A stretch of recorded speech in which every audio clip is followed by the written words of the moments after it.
The emergency alarm screamed through the crystal halls of the Galactic Council headquarters. Ambassador Kethvar of the Vorthak Imperium pushed through the crowded corridors, his forearms working to adjust his ceremonial armor as he hurried toward the main chamber. Something big was happening. The last time these alarms had sounded was during the Zephyri Hive Rebellion 3 centuries ago. The main council chamber buzzed with activity. Representatives from dozens of species filled the massive circular room, their voices creating a symphony of clicks, growls, and harmonic tones. At the center, the holographic display showed a 3-dimensional map of known space, but something was wrong with it. Large sections were blinking red. "Order! Order!" The ancient voice of High Counselor Thane echoed through the chamber. The Etherean leader floated above the assembly, her translucent form shimmering with contained energy. Despite being one of the oldest species in the galaxy, the Etherians had always maintained their position through wisdom and careful politics rather than force. Kethvar found his assigned seat among the Vorthak delegation. As one of the galaxy's primary military powers, they held significant influence in the council. His aide, a younger Vorthak named Dexton, leaned close to brief him. "Sir, we have reports coming in from across 17 sectors. The humans, they're gone." Kethvar's mandibles clicked in confusion. "Gone? You mean defeated? Which species finally dealt with them?" "No, sir, that's just it. They simply vanished. Every human colony, every ship, every station. All empty. No signs of battle, no debris, no bodies. They just disappeared." The revelation struck Kethvar like a physical blow. The humans had been a thorn in the Vorthak side for decades. These newcomers to galactic civilization had spread across space with alarming speed, claiming systems and establishing colonies faster than any species in recorded history. Their aggressive expansion and refusal to follow traditional galactic protocols had irritated the established powers. High Counselor Thane called for reports from each sector. The pattern was the same everywhere. Human space was simply empty. On the mining world of Kepler 442b, automated systems continued to extract rare minerals, but no humans operated them. The massive orbital stations around Earth continued their slow rotation, life support systems functioning perfectly, but not a single human soul could be found. "Perhaps they finally realized they were out of their depth," rumbled Ambassador Grok Thule of the Stone Bearers. The massive, rock-like beings had never appreciated human mining techniques that they considered crude and destructive. "These young species often burn bright and fade quickly." Murmurs of agreement rippled through the chamber. The Zephyri delegation, speaking in their characteristic harmonic unison, added their thoughts. "The hive mind perceives this as natural selection. Species that expand too rapidly often collapse under their own ambition." Kethvar found himself nodding along. The humans had been problematic since first contact 50 years ago.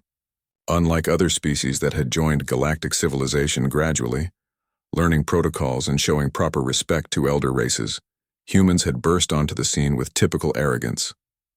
They had refused to limit their expansion, ignored traditional territorial agreements, and worst of all, they had begun developing technology at a pace that made even the Vorthak military nervous. "We should investigate their territories," suggested Ambassador Vel 9 of the Crystalline Collective. Her form sparkled as she spoke, light refracting through her diamond-like structure.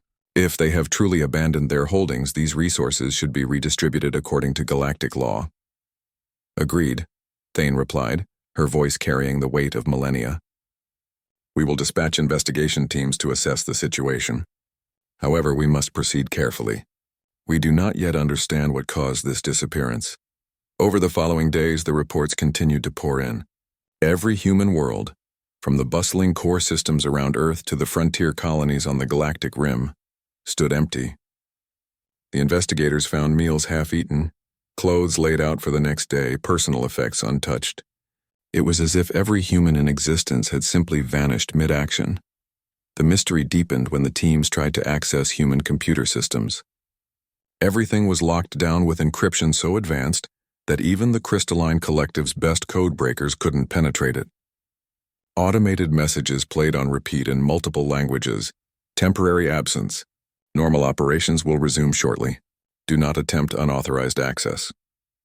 In the Vorthak war rooms, military strategists studied the situation with growing unease. General Corks Prime, the Imperium's chief tactical analyst, presented his findings to the High Command. The humans have vanished, but their defenses remain active, he reported, his scarred carapace reflecting the light from the holographic displays. Every attempt to approach their core systems has been met with automated warnings. Our probe ships report strange energy readings unlike anything in our databases. Strange how?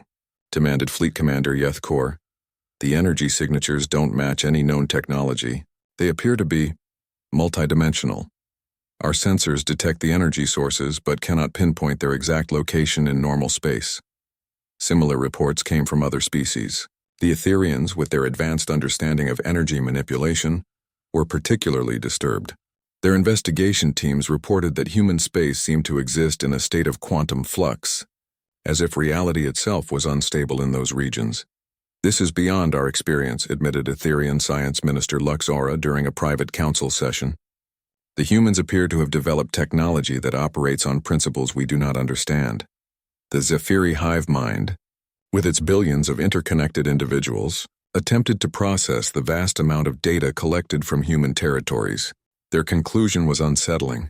The disappearance was planned. Human preparation extends back at least 20 years. They knew this day would come.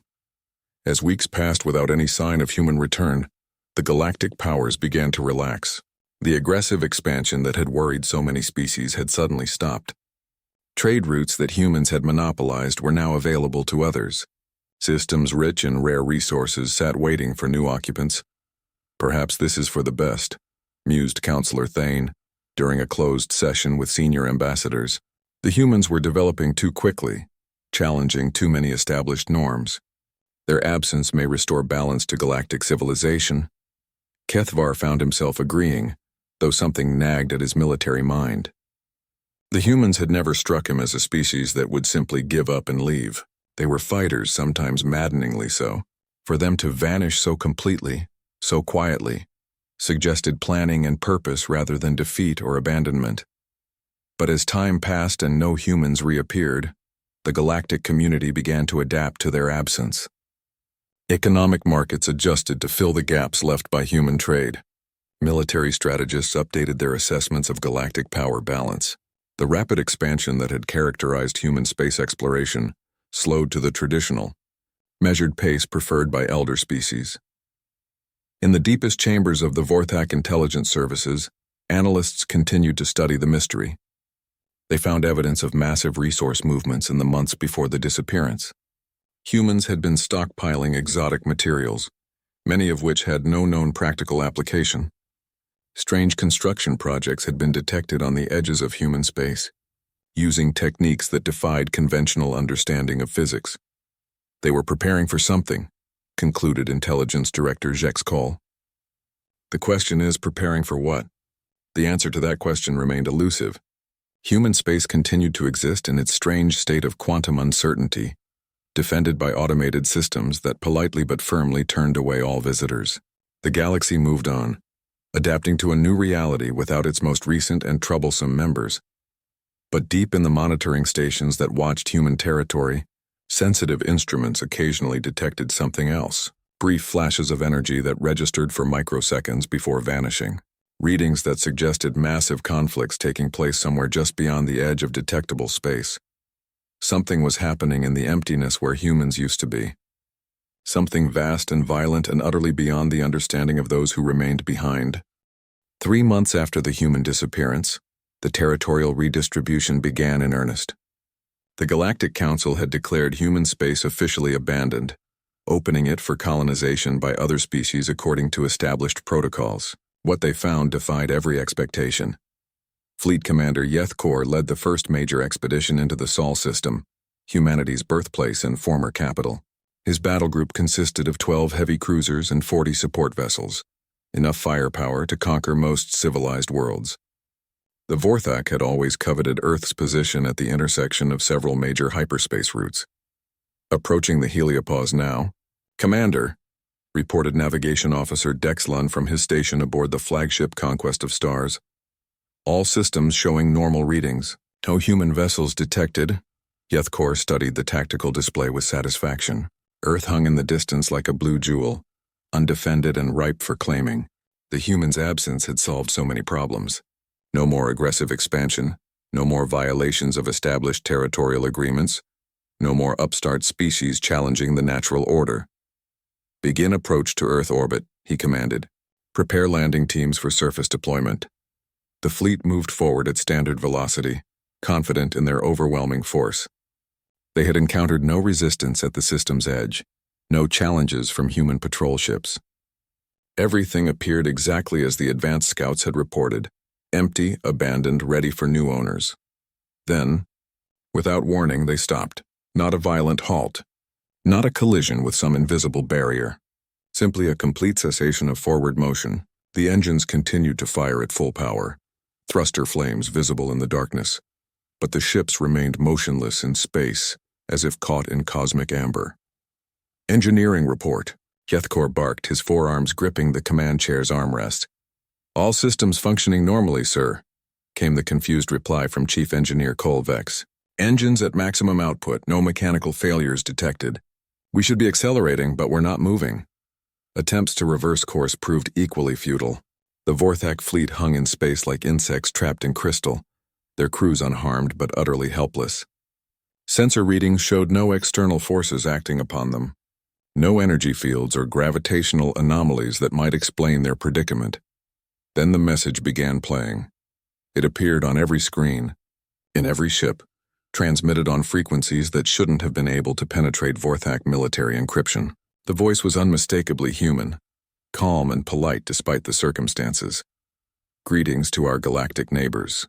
We apologize for any inconvenience, but human space remains temporarily off limits. Your vessels are unharmed and will be released shortly. Please do not attempt to force entry into restricted areas. Normal diplomatic relations will resume when circumstances permit. Thank you for your patience. The transmission repeated in perfect Vorthak, then in Etherian harmonic language, then in dozens of other galactic tongues. Somehow, the absent humans were still protecting their territory with technology that made the Vorthak's most advanced weapons seem like stone clubs. Similar scenes played out across human space. The Crystalline Collective sent mining ships to harvest the rich asteroid belts of the Kepler system, only to find their vessels gently but firmly redirected away from valuable deposits. Zephyri exploration swarms discovered that while they could enter human territory, they could not access any significant resources or installations. The Stonebearers, confident in their species' legendary patience and persistence, established siege positions around former human colonies. They settled in to wait, convinced that whatever automated systems protected these worlds would eventually run out of power. After 6 weeks of patient observation, they realized the defensive systems showed no signs of weakening. If anything, they seemed to be growing stronger. Dr. Vel Kira of the Etherian Science Institute led a team of the galaxy's most brilliant minds in studying the phenomenon. Their research station, positioned at the edge of what had been human space, bristled with sensors and analytical equipment designed to penetrate the mystery. The energy patterns are unlike anything in our databases, she reported to the Emergency Science Council. Her translucent form flickered with frustrated confusion. Human technology appears to have taken a quantum leap beyond known physics. They're manipulating space-time itself. Impossible, declared Professor Zekthol of the Crystalline Collective. His diamond-like structure rang with skeptical harmonics. No species develops that rapidly. Technological advancement follows predictable curves. Even our own development took millennia to reach current levels. Yet the evidence is undeniable, Valkyra continued. Human defensive systems operate on principles that bend the fundamental laws of reality. They've created what can only be described as pocket dimensions around their territories. Space itself becomes hostile to unauthorized entry. The implications disturbed the galactic community. If humans possessed such advanced technology, why had they never used it during their expansion phase? Why hide such capabilities until the moment of their disappearance? Ambassador Kethvar found himself studying intelligence reports in his private chambers, trying to piece together the puzzle. The Vorthak military machine had always prided itself on understanding potential threats, but the humans had somehow developed beyond their comprehension without anyone noticing. His aide, Dexton, brought disturbing news from the outer sectors. Sir, we've detected similar energy anomalies in areas where humans never established colonies. Empty space showing the same quantum distortions found around their former territories. How is that possible? Unknown, sir. It's as if human influence has spread beyond their physical presence. Our scientists theorize they may have been conducting secret experiments in those regions. The mystery deepened when archaeological teams studying abandoned human colonies made startling discoveries. Hidden beneath ordinary-looking structures, they found chambers filled with exotic materials and incomprehensible machinery. The construction techniques violated known principles of engineering, creating spaces that were somehow larger inside than their external dimensions suggested. They were preparing for something, concluded Vorthak Intelligence Director Jacques Cole during a classified briefing. These installations show years of careful planning and resource allocation. The humans didn't vanish spontaneously. This was a coordinated galaxy-wide operation. Preparing for what? Demanded General Quarks Prime. That's what concerns me, General. They built these facilities not for offense or defense but for departure, as if they knew they would need to leave our dimension entirely. The investigation teams also discovered something else disturbing in human space. Sensors. Millions of them, hidden throughout former human territory, watching and recording everything that approached. The Watchers were being watched by an absent species that somehow maintained awareness of galactic affairs, despite their disappearance. Reports began filtering in from the galactic rim, where human colonies had been established in the most dangerous regions of space. These frontier outposts, abandoned like all the others, revealed the true scope of human preparation. They had been studying something in deep space, tracking objects or entities that moved in the void between star systems. The Zephyri hive mind, with its vast collective intelligence, made a disturbing connection. The pattern suggests the humans were monitoring threats from outside our galaxy. Their expansion was not aggressive colonization, but the establishment of an early warning network. Warning against what? Asked High Counselor Thane during an emergency session. Unknown.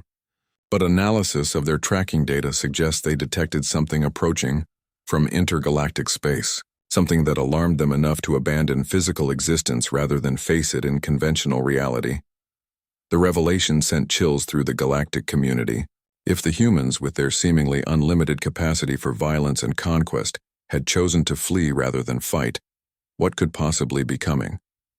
In the depths of space, monitoring stations continued to detect brief flashes of energy from the quantum distortions that marked former human territory. The readings suggested massive conflicts taking place in folded space-time, battles fought with weapons that existed partially outside normal reality. The humans hadn't simply vanished. They had evolved beyond physical existence to fight a war in dimensions that other species couldn't even perceive. And if the energy readings were accurate, that war was escalating rapidly. Something vast and hungry was following the humans back into normal space, and the galaxy was about to discover why humanity had chosen exile over extinction.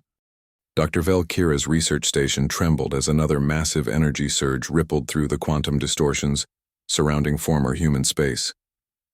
The Etherian scientist had been monitoring these anomalies for 6 months, and they were growing stronger each day.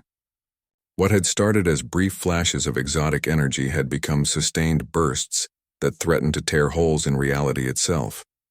Another spike. Magnitude 7.4, reported her assistant Lum Axis, his translucent form flickering with excitement and fear. The pattern is accelerating. Whatever's happening in there, it's reaching critical levels. Velkira studied the data with growing dread. The energy signatures were completely alien, unlike anything produced by human technology before their disappearance. But mixed within the chaos, she detected familiar patterns, human quantum signatures, but changed, evolved, fighting against something that registered as pure darkness on their sensors. Send an emergency message to the Galactic Council, she ordered. Priority Alpha classification. We need to convene immediately. The emergency session brought together representatives from across the galaxy. The Great Council chamber buzzed with nervous energy, as species that rarely agreed on anything found themselves united by a common fear. The holographic displays showed real-time sensor readings from the edge of human space, and the data was terrifying. High Counselor Thane floated at the center of the assembly, her ancient form more translucent than usual, as if the stress was affecting even her energy-based existence. Dr. Velkira, present your findings. The scientist's image appeared above the gathering, transmitted from her research station. Honored counselors, we are no longer dealing with a simple disappearance. The humans are engaged in active warfare against an unknown enemy. Based on quantum resonance patterns, this conflict is taking place in folded spacetime, multiple dimensions simultaneously. Ambassador Keithvar leaned forward in his seat. You're saying the humans are still alive? Not alive in any sense we understand, Valkyra replied. Our analysis suggests they have transcended physical existence entirely. They appear to have converted themselves into pure energy beings capable of operating in higher dimensions, and they're fighting something that followed them there. The chamber erupted in confused chatter. The idea of voluntary transcendence beyond physical form was theoretically possible but had never been achieved by any known species. The technological and biological challenges were considered insurmountable. What evidence supports this theory? Demanded Professor Zekthol of the Crystalline Collective. Valkyra activated a holographic display showing energy pattern analysis. These quantum signatures match human bioenergy frequencies, but amplified beyond anything naturally possible. They're organized, coordinated, suggesting conscious military action, but they're being opposed by something else. The display shifted to show darker energy patterns, writhing and chaotic. This entity appears to exist partially outside our dimensional framework. Our sensors can barely detect it, but its influence is growing stronger. It's bleeding through into normal space. General Corks Prime of the Vorthak military stood abruptly. You're describing an invasion. Something hostile is using human dimensional breaches to enter our reality. Worse than that, Valkyra continued. Analysis of the conflict suggests the humans deliberately lured this entity into higher dimensions to prevent it from reaching our galaxy in normal space. They made themselves bait. The implication struck the assembly like a physical blow. The humans hadn't fled in fear or transcended out of arrogance. They had sacrificed their physical existence to protect a galaxy that had never shown them respect or gratitude. Why would they do such a thing? Whispered Ambassador Grokthul of the Stone Bearers. The answer came from an unexpected source. The Zephyri delegation, their collective consciousness having processed vast amounts of data, spoke in perfect unison. Analysis of human historical patterns reveals consistent behavioral trait, willingness to sacrifice individual welfare for group survival. They extended this principle to galactic scale. Valkyra nodded grimly. Our research supports this conclusion.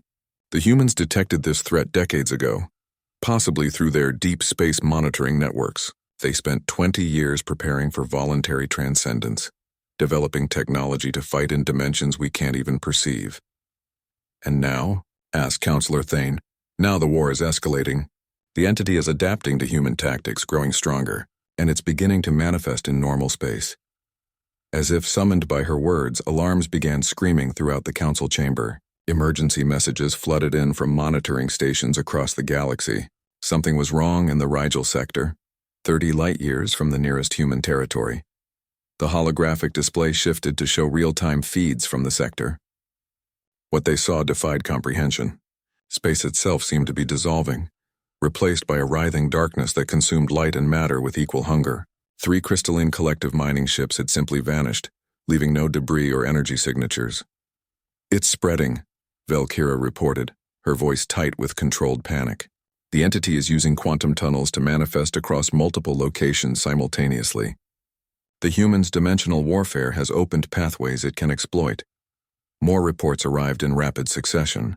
The darkness had appeared near a Vorthak patrol route, causing an entire squadron to simply cease existing. An Etherian research facility went silent, its last transmission showing only the phrase "the void hungers" repeated endlessly. In the depths of space, monitoring equipment detected massive energy surges from the quantum distortions around former human territory. The conflict in higher dimensions was reaching unprecedented intensity. Human energy signatures blazed like stars as they fought desperately to contain an enemy that existed beyond the normal laws of physics. But the humans were losing. The entity feeds on consciousness itself, reported Dr. Lax Meridian of the Etherian Institute after analyzing the latest data. It doesn't just destroy matter and energy. It consumes the fundamental essence of existence. Every mind it touches is simply erased from reality.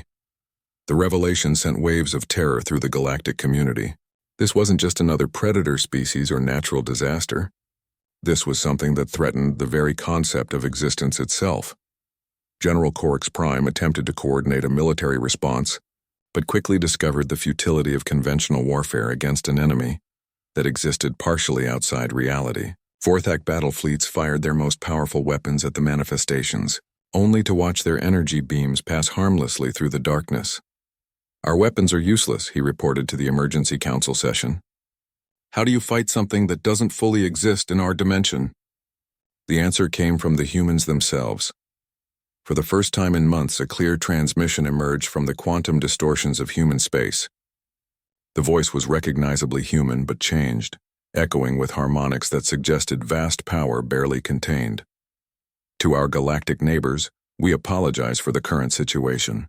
The entity you now face is what we have been fighting to prevent from reaching normal space. It is called the Void Devourers in our records, a species that exists between realities and feeds on conscious thought." The transmission continued despite growing static interference. "We have been engaging them in higher dimensions to prevent galactic contamination.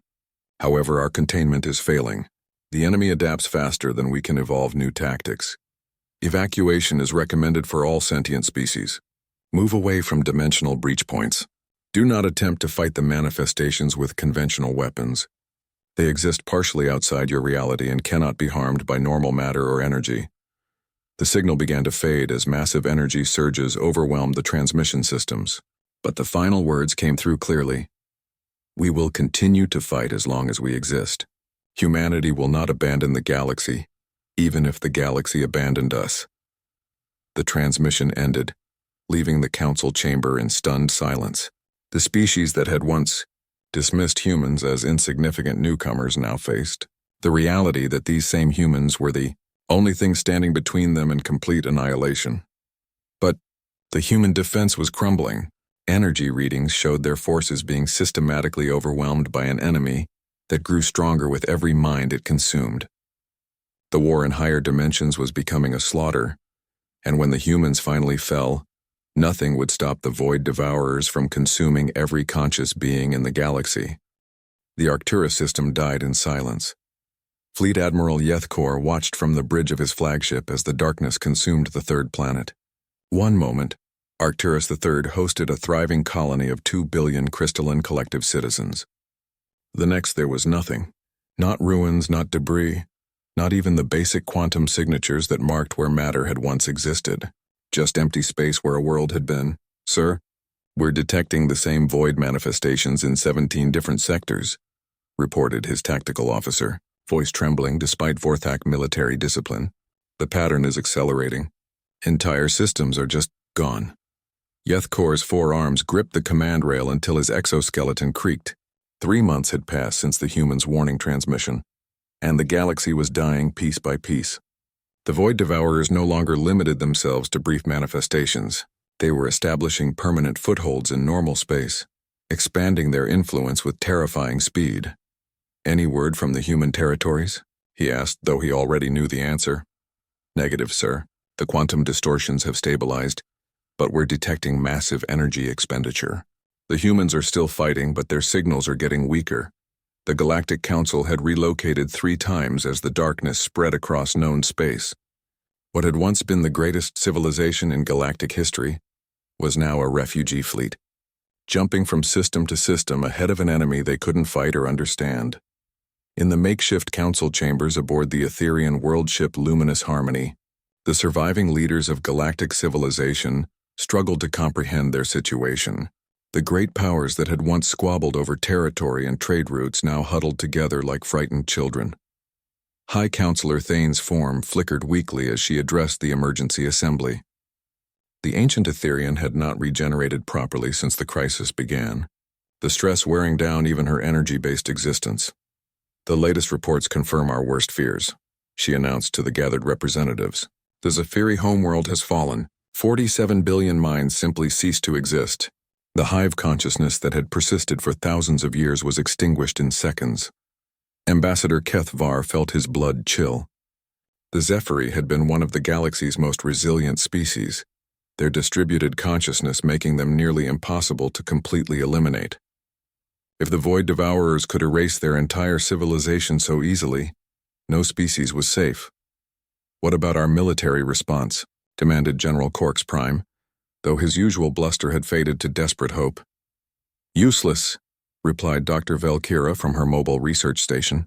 Every weapon we deploy passes harmlessly through the manifestations. Nuclear weapons, antimatter bombs, even exotic particle beams have no effect. The entities exist primarily in higher dimensions. We might as well be shooting at shadows. The Stonebearer delegation sat in their characteristic silence, but even their legendary patience showed cracks. Ambassador Grokthul's massive form radiated defeat as he spoke in his people's slow, measured tones. Our deepest archives contain no reference to such entities. In 10 million years of recorded history, we have never encountered anything that could erase matter from existence itself. This is beyond our understanding. Beyond all our understanding, agreed Professor Zekthol, his crystalline structure dim with despair. We are witnessing the fundamental laws of physics being violated. How do you fight an enemy that exists outside reality? The question haunted every military strategist in the galaxy. Conventional warfare required targets that existed in normal space-time. Energy weapons needed matter to interact with. Even the most exotic technologies developed by advanced civilizations operated within the known laws of physics. The Void Devourers seemed to transcend these limitations entirely. Reports continued to pour in from across the galaxy, each more horrific than the last. The darkness spread like a plague, consuming entire star systems without leaving any trace they had ever existed. Worse, the rate of expansion was accelerating. What had started as isolated incidents was becoming a coordinated assault on reality itself. Sir, a communications officer reported to Admiral Yethkor, we're receiving distress calls from the Kepler Collective. They're requesting immediate evacuation assistance. The void manifestations have appeared in their home system. Yethkor closed his eyes in frustration. The Kepler Collective represented one of the galaxy's most advanced technological civilizations. If even they couldn't defend themselves, what hope did anyone have? How long do they have? Unknown, sir. Previous attacks suggest anywhere from hours to days before complete system erasure. The evacuation efforts were chaotic and largely futile. Refugee fleets packed with survivors fled from system to system, always staying ahead of the expanding darkness but never truly safe. The lucky ones found temporary sanctuary in the few remaining strongholds. The unlucky simply vanished, their final transmissions cut off mid-sentence as the void consumed them. Dr. Valkyra worked frantically in her mobile laboratory, trying to understand the entity's behavior patterns. The data painted a terrifying picture of intelligent, coordinated assault. They're not random, she reported to the Council. The attacks follow strategic patterns. They're targeting population centers first, then industrial facilities, then transportation hubs. Someone or something is directing these attacks with military precision. You're saying these things are intelligent? Asked Counselor Thane. More than intelligent. They're strategic thinkers. They understand our civilization's structure and are systematically dismantling it. This isn't mindless destruction, it's calculated extermination. The revelation that their enemy possessed intelligence made the situation even more hopeless. A mindless force of nature might eventually exhaust itself or move on to other targets. An intelligent enemy would continue until every trace of galactic civilization was erased. In desperation, the Council authorized direct attempts to contact the humans. Powerful transmission arrays, normally used for intergalactic communication, focused their signals on the quantum distortions that marked human space. Humans. This is the Galactic Council, broadcast Counselor Thane, her voice carrying across dimensions through technology, pushed far beyond safe operating parameters. We understand now. You tried to protect us. We were wrong to dismiss you. Please, if you can hear this, we need your help. The response came hours later, barely audible through the interference caused by ongoing dimensional warfare. The voice was human but changed, harmonizing with itself as if spoken by multiple beings simultaneously. Council entities. Acknowledge your transmission. Situation critical in all dimensional layers. Void Devourer adaptation rate exceeding human evolution capacity. Containment failing. Physical reality breach imminent. Can you stop them? Thane asked desperately. Negative. Enemy has consumed 17% of human consciousness matrix. Remaining forces insufficient for complete elimination. Alternative strategy required. What alternative? The transmission grew weaker as massive energy surges overwhelmed the communication channels. Fusion protocol. Merge human consciousness with willing galactic citizens. Increase combat effectiveness. Warning, process irreversible. Volunteers will transcend physical existence. No return to previous state possible. The implication struck the council like a thunderbolt. The humans were offering to share their transcendence technology, but at the cost of physical existence itself.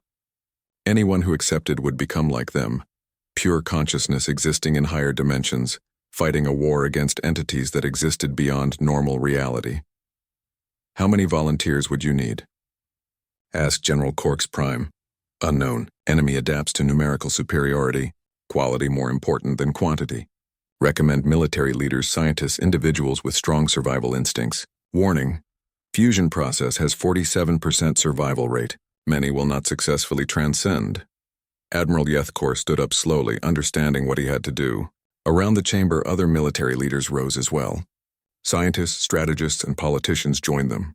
The species that had once looked down on humanity were now volunteering to become human themselves. How do we begin? Asked Councillor Thane. The human response was barely audible through the growing static. Report to dimensional breach coordinates. Fusion chambers await. Warning, process begins immediately upon arrival. No opportunity for reconsideration. Choose carefully. As the transmission ended, sirens began wailing throughout the refugee fleet. The void manifestations had found them again, reality dissolving at the edges of their formation. The darkness was closing in, and time was running out for everyone. Reality folded like paper as Admiral Yethkor's consciousness merged with the human collective. The fusion chamber dissolved around him, physical existence becoming a distant memory as his awareness expanded across multiple dimensions simultaneously. The sensation was indescribable, like awakening from a dream he had never realized he was having. Around him, the transcended forms of his fellow volunteers blazed with new understanding. General Corks Prime's consciousness burned with tactical brilliance amplified beyond biological limitations. Dr. Velkira's scientific mind encompassed concepts that had no names in any physical language. They were no longer Vorthak, Etherian, or crystalline. They had become something entirely new, but they were not alone in this higher realm. The void. Devourers writhed through folded spacetime like living wounds in reality itself. Where they passed, the fundamental structures of existence simply ceased. They were hunger given form, intelligence focused solely on the consumption of consciousness and the erasure of all ordered thought, and fighting them with desperate fury were the humans. What had once been humanity was barely recognizable. Through subjective centuries of constant warfare, they had evolved into beings of pure will and determination. Their forms shifted like living mathematics, adapting instantly to counter each new tactic employed by their enemies. They moved through dimensions as easily as walking through air, wielding weapons forged from crystallized spacetime itself. But they were losing.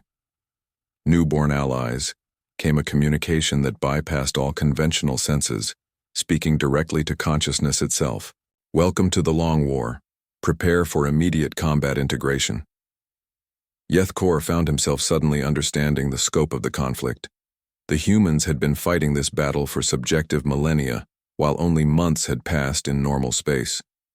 They had paid an unimaginable price, sacrificing not just their physical forms but their very humanity, in pursuit of weapons capable of harming entities that existed beyond reality. The knowledge flowed into his consciousness like a flood. The Void Devourers were refugees from a dead universe, the last survivors of a cosmic extinction event that had consumed their entire reality. They fed on conscious thought because it was the only thing that could sustain their existence in the space between realities. They had wandered the interdimensional void for eons, consuming lesser civilizations until they detected the psychic emanations of the Milky Way galaxy. Humanity had discovered them first through deep space monitoring stations that detected quantum fluctuations preceding their arrival. Rather than warn the galaxy, knowing they would not be believed, humans had chosen to prepare in secret. They developed transcendence technology and weapons capable of fighting in higher dimensions, then deliberately made themselves visible to the invaders to lure them away from normal space. It had been a trap, but one that required humanity to sacrifice everything they once were. Combat Formation Omega-7 commanded what had once been Admiral Sarah Chen of the Human Defense Force. Her consciousness blazed with authority earned through endless battles against impossible odds. New allies integrate with experienced units. Learn through direct combat exposure. Yethkor found himself paired with a being that had once been human, but now existed as pure tactical awareness. Together they dove into battle against entities that defied comprehension. The weapons of transcended consciousness were unlike anything from the physical realm. They fought with crystallized mathematics that could cut through the fabric of reality itself. They wielded gravity as easily as swords, collapsed probability waves to trap enemies in temporal loops, and forged shields from the fundamental forces that held existence together. But for every void devourer they destroyed, two more emerged from the interdimensional barriers. The enemy adapted with terrifying speed, learning from each encounter and developing new forms of attack. They consumed fallen allies, growing stronger with each consciousness they devoured. "The mathematics are clear," reported the entity that had been Dr. Valkyra. "Current attrition rates favor the enemy. We require exponential force multiplication to achieve victory." The solution came from an unexpected source. The transcended Zephyri hive mind, reconstructed from quantum memories preserved in higher dimensions, proposed a strategy that defied conventional military thinking. Inversion protocol. They communicated through harmonics that existed between thoughts. Instead of fighting to destroy, fight to create. The enemy feeds on dissolution and entropy. Therefore, we weaponize order and structure. The transcended humans initially resisted the concept. They had spent subjective millennia learning to fight chaos with greater chaos, to match destruction with superior firepower. The idea of combating entropy through creation seemed counterintuitive, but as the strategy was implemented, its brilliance became apparent. Instead of attacking the void devourers directly, the allied consciousness began creating new realities around them. They forged pocket universes filled with complex mathematics and self-sustaining thought patterns. They built conceptual frameworks, so intricate and beautiful that they actually repelled entities that fed on disorder. The tide of battle slowly began to turn. "They're retreating," observed the collective that had once been General Cork's Prime. "The enemy cannot process ordered creation at this magnitude. Their consumption abilities are overwhelmed by exponential complexity generation." The final assault came not as a battle, but as an act of cosmic architecture. The allied consciousness combined their abilities to construct a prison of pure order around the remaining void devourers. They built walls of crystallized logic, locked with keys of perfect mathematical harmony. The entities found themselves trapped in a reality so perfectly structured that their chaotic nature could not interact with it. But the victory came at an ultimate cost. Sustained reality construction requires permanent dimensional anchoring, reported the entity that had been High Counselor Thane. "To maintain the prison, we must remain in higher dimensions indefinitely. Return to physical existence impossible." The choice was unanimous. The transcended consciousness accepted eternal exile to protect the galaxy they had once called home. When reality finally stabilized, those who remained in normal space found a galaxy transformed. The darkness was gone, the void manifestations eliminated. But something else had changed as well. Throughout former human space, impossible structures materialized out of quantum foam, cities of living light that adjusted themselves to welcome any species. Gardens where space itself bloomed with mathematical flowers that sang in frequencies of pure beauty. Healing centers where damaged reality could be repaired and renewed. The transcended beings appeared occasionally as shimmers in the air, guardian angels who existed just beyond perception. They spoke when spoken to, helped when asked, but never intruded. They had become the silent protectors of galactic civilization, asking nothing in return for their sacrifice. Ambassador Kethvar, one of the few surviving members of the original Galactic Council, stood in the restored council chambers on Earth, gifted to them by beings who no longer needed physical space. He looked up at the quantum auroras that danced through the atmosphere. Knowing they were the visible manifestation of guardians who watched over them, they gave up everything. He said to the newly formed Galactic Assembly, "Their bodies, their humanity, their very existence in our reality, all to protect species that had shown them nothing but disrespect." The galaxy had learned the true meaning of nobility, not the arrogance of superior firepower or the pride of ancient lineage, but the willingness to sacrifice everything for others, even those who did not appreciate the gift. In the space between spaces, the transcended consciousness continued their eternal vigil. They built new wonders for physical beings to discover, repaired damage to the fundamental structures of reality, and watched for threats that might emerge from the deep dark between galaxies. They were no longer human, no longer any single species. They had become something greater, the guardians of consciousness itself, protectors of all thinking beings who chose to sacrifice their own existence rather than let others suffer. And in the quantum whispers that sometimes reached sensitive minds during quiet moments, they carried a simple message that echoed across the galaxy. You are not alone. You are protected. You are loved.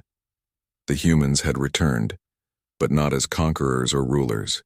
They had returned as guardians, having paid the ultimate price to become the silent protectors of a galaxy that finally understood what true strength meant.